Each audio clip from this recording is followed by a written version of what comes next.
Hola, ¿qué tal? Mi nombre es Juan Cruz Robledo y en este video vamos a ver JPA, el Jakarta Persistent API. JPA es algo que todo desarrollador de Java debería conocer porque nos simplifica muchísimo el trabajo con las bases de datos. Y hoy vamos a entender qué es, para qué sirve y por qué es tan importante en el desarrollo moderno. Empecemos por lo básico, JPA, que antes se llamaba Java Persistent API. Ahora se llama Jakarta Persistent API y es una especificación estándar de Java para el mapeo objeto relacional. ¿Qué significa esto en términos simples? Imagínense que tienen una aplicación en Java y quieren guardar datos en una base de datos relacional, como MySQL, H2, cualquier otra. Tradicionalmente, para guardar esos datos, lo que tendremos que hacer es escribir mucho código SQL, manejar conexiones y hacer el mapeo manual entre nuestros objetos en Java y nuestras tablas en una base de datos. Bueno, JPA actúa como un puente inteligente entre esos dos mundos, el mundo de los objetos Java y el mundo de las tablas relacionales. Para que lo entiendan, es como tener un traductor automático que entiende perfectamente ambos idiomas. Veamos tres beneficios importantes de usar JPA. El primero es el mapeo objeto relacional. En lugar de nosotros escribir SQL para cada operación, insert, select, update, delete, nosotros podemos trabajar directamente con los objetos normales de Java, lo que llamamos POJOS.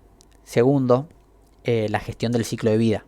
JPA se va a encargar automáticamente de crear, leer y actualizar y eliminar objetos en una base de datos. Es como tener un asistente personal que se ocupa de los detalles técnicos. Y el tercero sería la abstracción de la base de datos. Si nosotros mañana quisiéramos cambiar de una base de datos H2 a una MySQL, prácticamente no tenemos ni que tocar el código. Solo se cambia la configuración de la base de datos. Hay algo importante que tienen que saber, que JPA no es una herramienta en sí, sino que es una especificación. Es como un conjunto de reglas que dicen cómo debería funcionar el mapeo entre objetos Java y las tablas en una base de datos. Pero para usarlo necesitamos un proveedor que implemente esas reglas, como Hibernate o Eclipse Link. En pocas palabras, JPA define el qué y el proveedor de JPA va a definir el cómo se hace. Lo bueno de esto es que nos permite trabajar a nivel mucho más alto, sin preocuparnos en detalles de cómo se guarda cada dato en una base de datos y evita repetir todo ese código pesado y propenso a errores que antes hacía con JDBC. Una de las cosas que más me gusta en JPA es la flexibilidad de configuración. Se pueden configurar las entidades y mapeos de dos formas principales. La forma más común y recomendada es usando anotaciones directamente en las clases de Java, que es más limpio y bueno, todo queda en un mismo lugar. También lo que se puede hacer es usar archivos aparte, como el persistent XML, que se usa para configuraciones más complejas o donde se prefiere separar la configuración del código. Realmente, en la práctica, la mayoría usa una combinación de ambas. Anotaciones para el mapeo básico y XML para la configuración de conexiones o propiedades específicas. Bien, acá quiero que conozcan los protagonistas de JPA, los que hacen que todo esto funcione. Primero tenemos las entidades, que son nuestras clases de JPA que van a representar las tablas de la base de datos. Después nosotros tenemos al Entity Manager, que es como un control remoto que nosotros vamos a usar para hablar con una base de datos, para guardar, buscar, actualizar, eliminar y todo va a pasar por ahí. También tenemos el Entity Manager Factory, que es como una fábrica que va a crear nuestro Entity Managers. Piénsenlo como una fábrica de control remotos. También está la unidad de persistencia, que va a agrupar un conjunto de entidades y va a definir la configuración para trabajar con esas entidades. Y por último tenemos JPQL, que es un lenguaje de consulta orientado a objetos, que nos va a permitir hacer búsquedas usando nuestras entidades de Java, en lugar de usar tablas y columnas de la base de datos. Bien, ahora veamos las entidades, que son el corazón de JPA. Básicamente son las clases normales de Java que nosotros tenemos, pero con un par de detalles extra.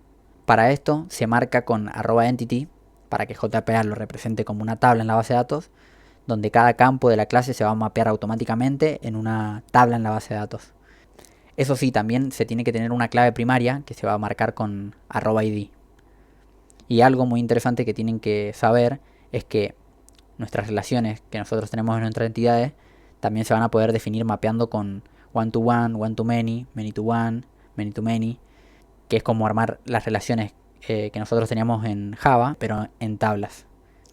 Bien, aquí tenemos un ejemplo de nuestra clase persona en Java, donde está mapeado con las anotaciones que nosotros habíamos nombrado. Entity, que lo que va a hacer es decir que la clase persona se va a representar en una tabla en la base de datos. También tenemos el mapeo ID, que lo que nos va a indicar es que el campo long ID va a ser la clave primaria para representar ese registro. También tenemos el mapeo one-to-many, que lo que hace es marcar la relación entre nuestras entidades de Java. Si hay un protagonista en JPA, es el Entity Manager. Como habíamos dicho, él hace casi todo. Y estos son los métodos claves que tiene. Persist, que es para guardar nuevos datos. Find, que es para buscar por la clave primaria. Merge, que es para actualizar los datos existentes. Remove, para borrar los datos. Refresh es para sincronizar con la base de datos. Y con estos 5 métodos se podría decir que tienen el 90% de lo que van a necesitar para gestionar los datos. Bien, como había dicho, el Entity Manager Factory es la fábrica que se encarga de crear los Entity Managers. Y como crearlo es costoso, lo ideal es que se instancie una vez cuando arranca la aplicación y se use durante todo el ciclo de vida de la aplicación. Bueno, la unidad de persistencia es como la zona de trabajo de JPA, donde agrupa todas las entidades y define la configuración de conexión con el famoso archivo persistent XML, que va a crear una carpeta llamada meta-inf, donde ahí le vamos a decir a JPA qué entidades usar, cómo conectarse a la base de datos y qué proveedor de JPA estamos usando. Bien, ahora hablemos de JPQL, que lo hablé muy por encima, pero JPQL es como SQL, pero orientado a objetos.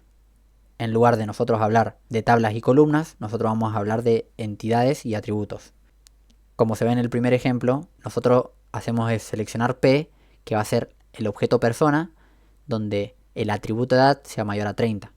En cambio, en el segundo ejemplo, lo que nosotros hacemos es seleccionar todas las columnas de la tabla persona, donde la edad, es decir, la columna de edad, sea mayor a 30.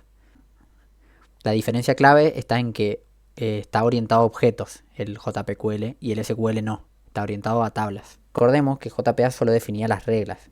Para usarlo, realmente necesitamos un proveedor concreto que implemente esas reglas. Tenemos a Hibernate, que es el más usado y es súper completo. Tenemos también a Eclipse Link, que es la implementación oficial. OpenJPA, que es de Apache, y TopLink, que es de Oracle. Cada uno de estos proveedores tiene sus ventajas, pero en la práctica Hibernate suele ser la elección de la mayoría de los proyectos. Bien, ahora veamos por qué vale la pena usar JPA. En cuanto a productividad, es mucho menos código repetitivo. En mantenibilidad es un código más limpio, más fácil de modificar. En cuanto a portabilidad, no duele tanto cambiar de una base de datos a otra. Y en cuanto a rendimiento, gracias a cosas como el caching o el lazy loading, nos da mayor rendimiento.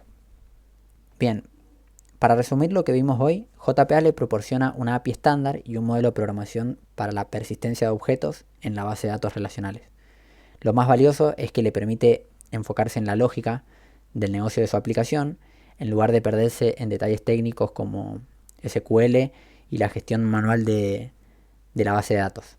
Es como tener un asistente experto que se va a encargar de toda la parte técnica mientras ustedes se concentran en resolver problemas reales de los usuarios.